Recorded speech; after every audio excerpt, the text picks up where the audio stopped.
Zeer. Zeer jechuun maal jechuudha? Zeer. Achi yookaan bakka sana akka jechuuti. Egaa hordoftoota keenyaa jechi lammaffaa kilaasii 6ffaa kana keessatti ilaallu zeer kan jedhudha. Zeer. Zeer kan jettu kun immoo gara afaan Oromootti yeroo hiikamtu maal taati? Achi yookaan bakka sana akka jechuuti. Nama tokkoon bakka sana yookaan achi jechuu yoo barbaaddan zeer. Zeer. Zeer jettanii itti himtu jechuudha. Fakkeenyaaf go there now yoo jedhe namni tokko go jechuun deemuudha. Deemuu. Go deemuu. Zeer jechuun immoo achi yookaan bakka sana akka jechuuti. Now jechuun immoo amma. Now jechuun amma. Go there now yoo jenne amma achi deemi. Nama tokkoon amma achi deemi jechuu yoo barbaanne go there now jenne jechuudha. Amma zeer kan jettu kun akkamitti hiikamtee hima kana keessatti achi yookaan bakka sana jechuudha. Akkasitti hiikamte jechuudha. Wait me there yoon jedhe fakkeenyaaf maal jechuu kiyya? Wait jechuun eeguudha.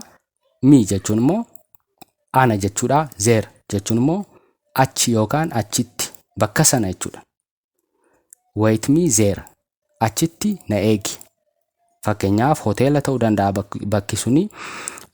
Bakka namni sun isiniin jedhe sanatti eeguu qabdu jechuudha. Wait me there yeroo isiniin jedhu isinii bilbilee fakkeenyaaf hiriyyaan keessan eessa jirta yoo isiniin jedhe ani hoteela akkasiin jira yoo jettaniin inni immoo deebisee achumatti na eegi jechuudhaaf wait me there.